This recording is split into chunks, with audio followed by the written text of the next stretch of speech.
Jadi benda tak logik. Sebab tu dia orang takut yang ni. Sebenarnya tu je puncanya. Kalau orang macam kita, macam Yani, macam saya, macam Adam, tak ada apa yang dia tengok. Macam saya, rumah pun ada sebiji je. Kereta pun macam tu lah. Cuma Alhamdulillah, masih boleh berusaha untuk mencari rezeki. Itu yang paling penting. Tu, teruskan Madam. Sikit. Macam okay, the first time kita isi padu ni sebenarnya information tu memang dah ada dalam tu. Apa yang kita declare, apa yang kita masukkan dalam, kan kita declare income tax kan tiap-tiap bulan 3 every year kan. Actually data-data tu sebenarnya secara asasnya memang dah ada masuk tau dekat dalam padu. So kita just update and mengesahkan sajalah. Dan saya pun ada tengok juga dekat, because the other night ada one of the panel kan naik dekat room Yani, dia cerita pasal dia balik daripada New Zealand kan. Dekat New Zealand pun ada buat sistem similar to padu. So di New Zealand dah lama buat. So saya bacalah on dia punya IDI ni. IDI ni dia kata stands for apa? Integrated Data Infrastructure. So similar to padu nanti dia akan melihat kepada data kesihatan kita, data education, benefit untuk hal-hal sosial ya. Lepas tu on housing data. So maknanya benda tu meliputi semua tau. And then kalau macam untuk youth, untuk anak-anak kan, ada offer ataupun allowances, maknanya dia akan bagi straight. Dia akan bagi terus pada pelajar tu ataupun pada nilah individu tu. So kalau nak kira memang banyaklah manfaat tu. So kalau orang yang kata nak burukkan, so kita compare benda ni dengan apa yang dah dibuat. Benda ni bukan Malaysia, bukan kita saja yang mula-mula buat. Other countries yang memang betul tata kelola mereka pun memang dah lama buat benda ni. So kita ceritalah what is good about other countries yang dah buat kan, manfaat orang yang dapat. So macam housing data, katalah kita ada sewaan ke, and then sewaan tu akan dapat yang duduk dekat residency kan, yang dengan Komeng ada bagi tahu dulu. So mungkin ada sewaan, so sewaan tu mungkin ada bantuan daripada kerajaan. So bantuan tu akan masuk dari dia akan sewa daripada padu lah. So tu yang keuntungan yang kita akan dapat sebenarnya. Dan fikir pada anak-anak kita, generasi kita, tu je. Ya. Okey, baik. Saya bosan-bosan malam-malam ni, kita layan jugalah puak-puak ni. Silakan Pak Cik Zahari. Seorang pembela punya karamah yang akan datang di kurun ini. Pakcik tak sedar lah Pakcik. Room ni, silap room ni kena masuk bilik Sanusi. Pakcik nak masuk pertandingan nasyid ke? Dah lari.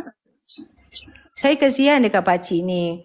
Pakcik ni meroyan hari-hari mengharapkan masuk syurga dengan berjuang di jalan Kat mana-mana dia macam tu, you tahu yang ni. Dekat rumah mana dia macam tu. Iklan. Kalau kita tengok, kalau kita baca orang yang pasal orang kena scam ni, tak ada seorang pun yang kena scam disebabkan dia isi maklumat dengan agensi kerajaan.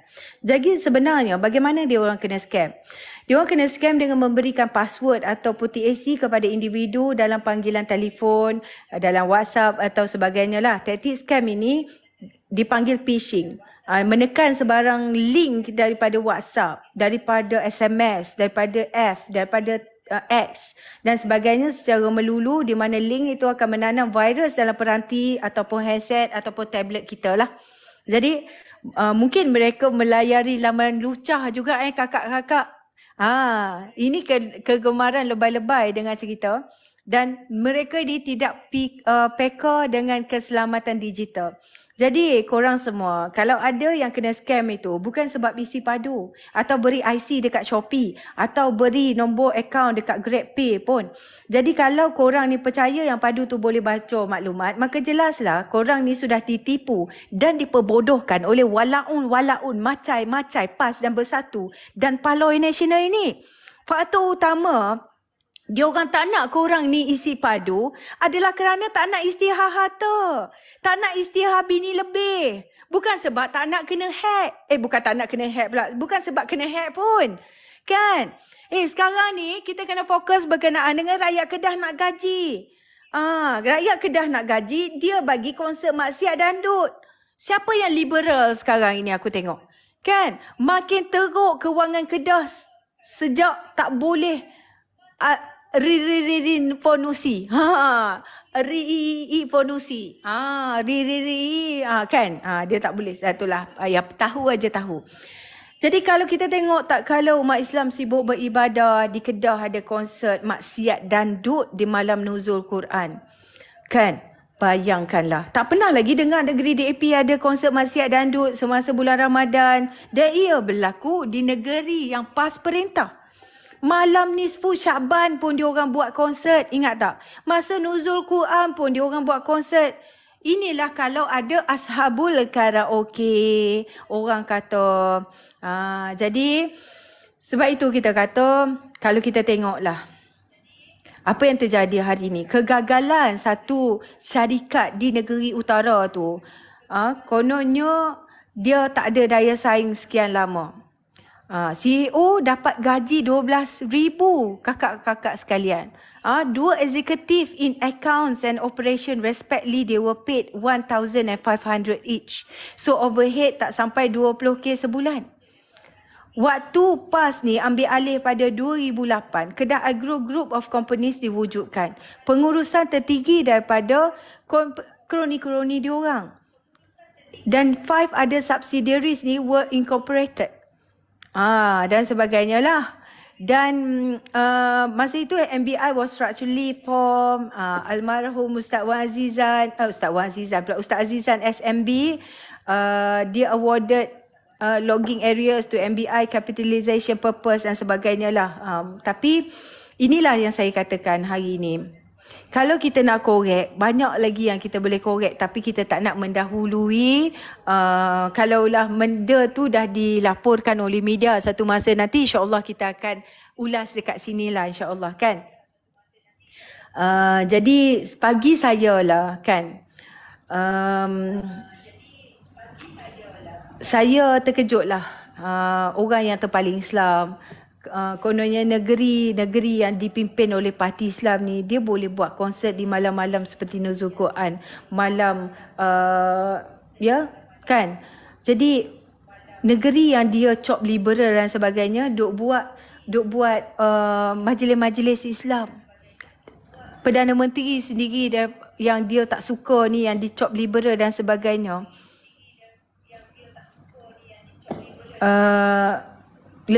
nampak lebih Islam daripada dia orang ni. Jadi itulah apa pendapat akak-akak ni. Silakan. Tu dia zikir dandut tu yang ni. Tu zikir namanya. Lagi satu kan, madam. Kalau kita tengok kan yang ni. Yang ini mungkin agak salah lah. Diorang ni selalu menerapkan kena pilih Islam, kena hidup bersederhana, macam kena lebih banyak menyumbang pada perjuangan, kena sukarela kan. Tapi pemimpin atasan diorang hidupnya gaya hidup mewah. Memewah. Saya kena ni yang saya tak boleh nak blame kepada kita ni lah. Macam Yani kan, Yani pun ada anak, madam semua saya pun ada anak. Bagi saya, bagaimana kita menghargai jasa seorang guru tu Yani. Kita kan, macam saya kan, saya bukan pandai, bahasa Inggeris pun taklah bagus sangat. Saya sebab aliran agama dulu. Bila anak-anak boleh belajar bahasa Inggeris, boleh belajar bahasa Cina, daripada zero, mak yang tak tahu apa-apa, anak saya boleh menulis tulisan Cina, boleh baca. Saya rasa penghargaan kepada guru-guru tau. Paling tidak saya buat apa tau, bila hari guru saya akan beli sesuatu untuk cikgu-cikgu tu yang dia buat. Tapi macam kita tengok guru pasti lah. Memanglah guru pasti tu cakap dia, macam saya sekarang. Saya mengajar sukarela. Lama kita nak cakap pasal guru pasti kan. Jom kita cakap pasal guru pasti. Inilah yang ni. Maksudnya yang ni. Kita bukan nak cakap pasal guru yang pasti yang ni. Kejap. Abang tolong slowkan TV tu sikit. Jadi bukan nak cakap pasal guru pasti saja. Saya nak mendidik masyarakat. Hargai guru. Terutamanya guru agama. Yang ni tahu tak? Biasa guru agama ni bila belajar ngaji nak bayar murah. Macam saya tak kisah. Tapi kan yang ni, ada cara dia orang tahu tak yang ni. Macam memang kadang-kadang yang kita ajar tu bukan orang yang berkemampuan, kita faham. Macam saya, tak apa, memang saya buat rumah ngaji ni memang sukarela. Tapi alhamdulillah memang pendapat tak baik. Tapi yang ni, murid saya ramai yang asalnya daripada Sabah. Yang ni tahu tak, kalau nama ikan bilis dengan udang kering ni saya tak pernah beli. Sentiasa ada je yang bagi.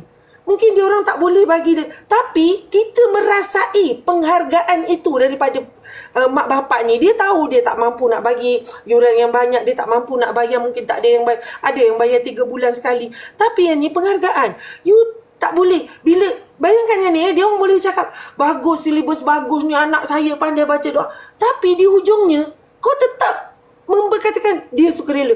Bila engkau sebagai parent nak menghargai guru tu tadi, bayangkan anak kita daripada zero boleh angkat tangan doakan kita. Rabbi firli wali walidayya warhamhuma kama rabbayani shaghira. Bayangkan, kau tak merasa pun kita yang ajar anak kita boleh pandai. Why not kita menghargai guru itu? Kenapa kita nak biarkan dia hidup dalam keadaan itu? Yang ni, tahun lepas saya kata kuih raya sampai saya bagi balik dekat orang lain. Saya sedekahkan balik dekat orang.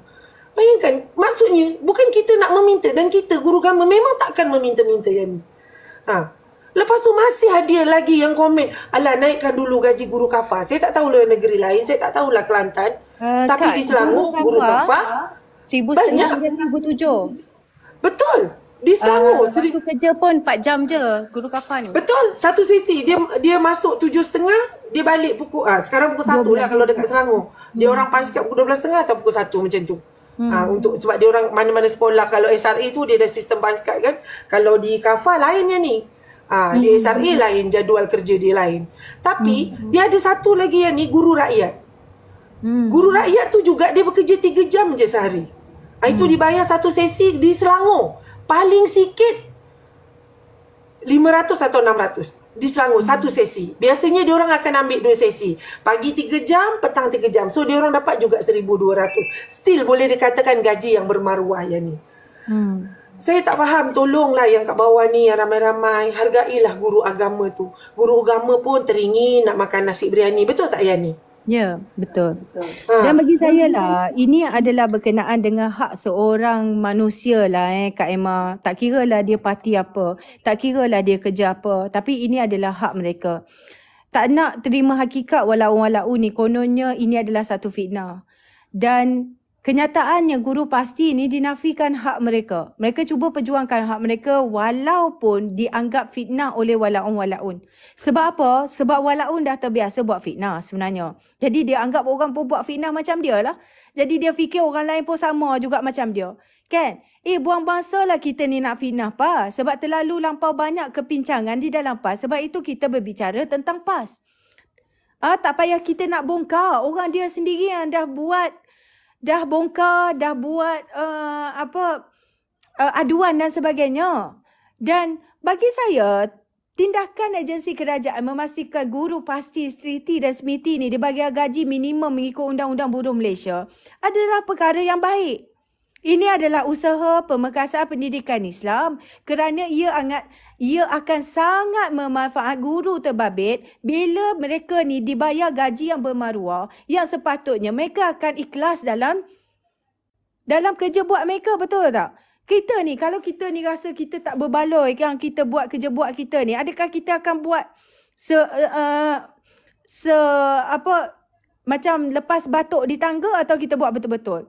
Jadi saya katakan bahawa tak ada apa yang salahnya dengan apa yang kerajaan buat hari ni. Kan? Jadi di sebalik status sukarelawan tersebut, pihak pasti negeri Kelantan telah mula berunding dengan pihak KWSP untuk mengadakan caruman untuk guru-guru pasti. Ini agak mengelirukan bagi saya dan berbeza dengan apa yang dinyatakan oleh ahli Parlimen PAS Alustar di Parlimen. Apa sebenarnya status guru-guru ini?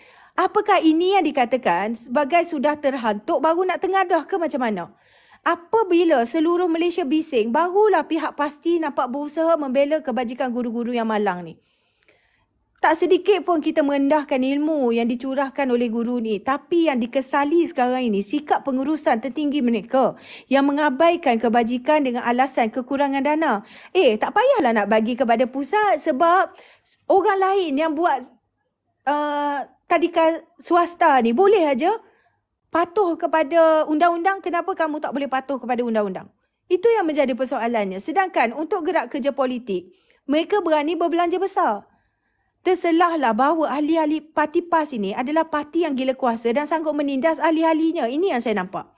Jadi saya nak sarankan kepada korang ni yang ahli PAS, sementara korang boleh selamatkan diri kamu daripada kezaliman PAS ini sendiri, silalah berbuat demikian. Itu sahaja. Silakan Abang Jeneri. Terima kasih Yani. Assalamualaikum. Saya cuma nak tanya Puan Emma tadi ni di Selangor itu gaji yang dimasukkan 2 sesi 600 pagi 600 petang tu berapa bawah Majlis Agama Islam Selangor ke bawah federal tu? Bukan, yang itu kita panggil guru rakyat. Guru Rakyat adalah guru lantikan sekolah. Macam ni Bang Jeneri. Kalau macam contohnya di Selangor kan, contohnya KAFA lah.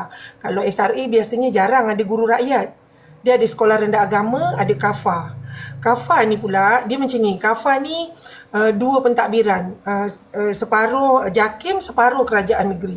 Jadi biasanya dia akan bagi guru yang lantikan ni berdasarkan jumlah murid. 40 murid, 1 lantikan guru. Kadang-kadang dia rasa nak tambah lah supaya beban guru ni tak banyak.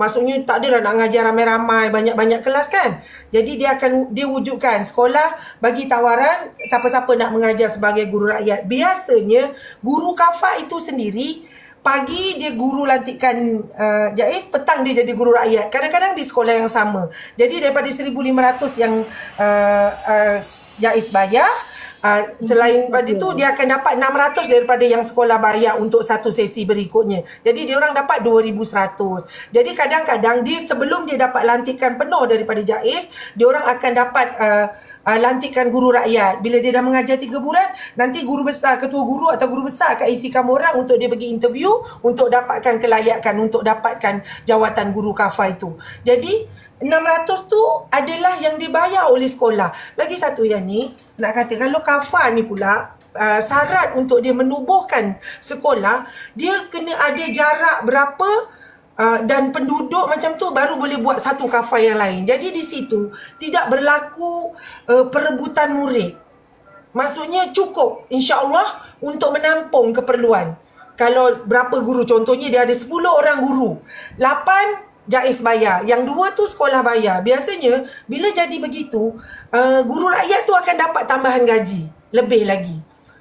Lagi satu, bila dia berdaftar, banyaklah geran-geran macam baik pulih, ada banyak-banyak bantuan lah dia boleh mohon. Sebab tu kita kata berbincang, berdaftar dengan ni supaya ada geran-geran kerajaan yang kita boleh mohon daripada situ.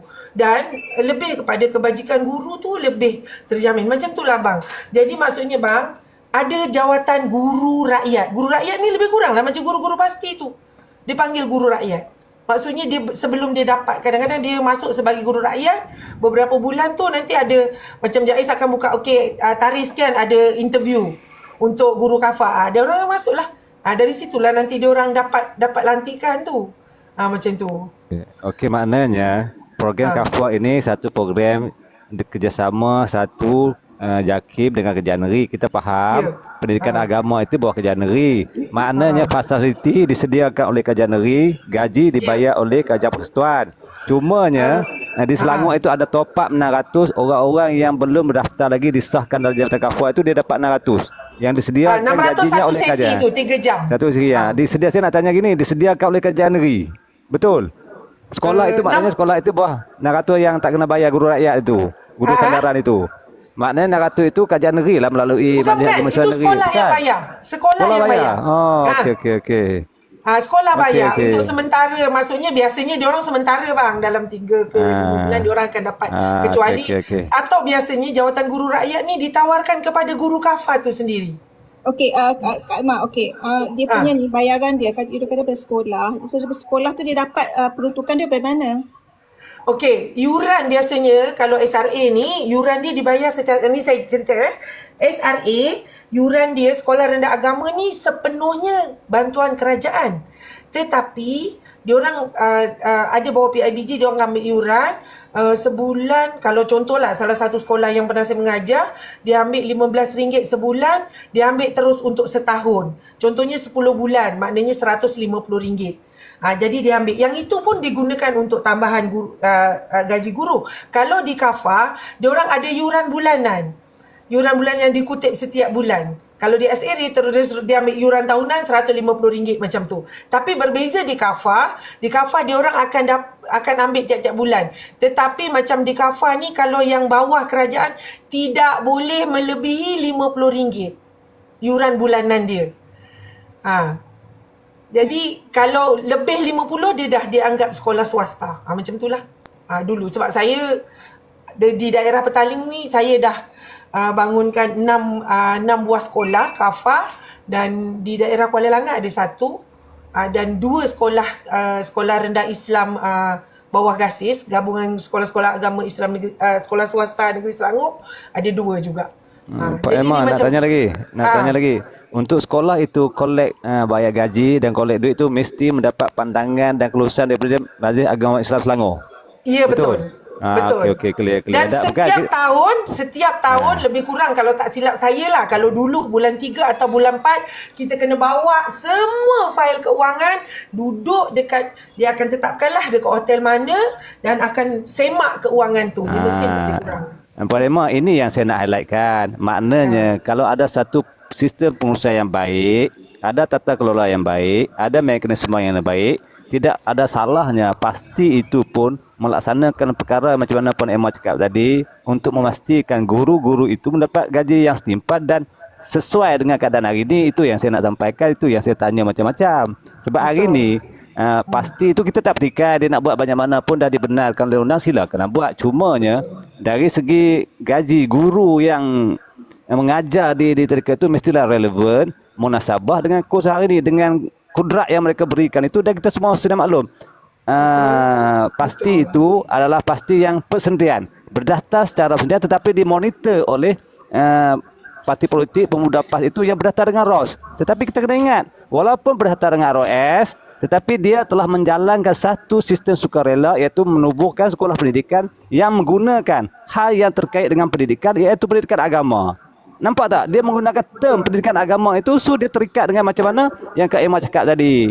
So dia patut gunakan ruang itu supaya benda itu diperbetulkan, dipertingkatkan, dan di akhirnya guru dapat manfaat, rakyat Malaysia dapat manfaat, sistem itu berjalan dengan baik, dan orang Malaysia pun dapat pendidikan yang baik. Itu yang kerajaan Malaysia nak buat. Saya nak sampaikan itu. Terima kasih. Betul. Lagi satu benda ni, kalau macam sekolah rendah Islam ni ada SRIP, kalau selain daripada bawah yang seriti semua, kita ada SRIP, sekolah rendah Islam Pintar, yang tu semua bawah GASIS, gabungan sekolah-sekolah swasta, sekolah-sekolah Islam swasta Negeri Selangor. Jadi diorang pun bila dah berdaftar, maksudnya dipantau oleh JAIS, diorang pun ada bantuan-bantuan yang diorang boleh mohon. Maksudnya ada je kerajaan bagi. Jadi itu gunanya. Maksudnya bantuan-bantuan tu boleh kita, kalau saya dululah dari segi mentadbir, saya jadi guru besar di Kafah 18 tahun. Jadi bantuan-bantuan itu kita boleh gunakan untuk baik pulih kerusi meja, untuk mungkin nak cat bangunan balik, dan yuran yang kita kutip tu kita boleh guna pula untuk menampung gaji guru, bagi bonus sikit dekat guru. Biasanya guru-guru rakyat ni, diorang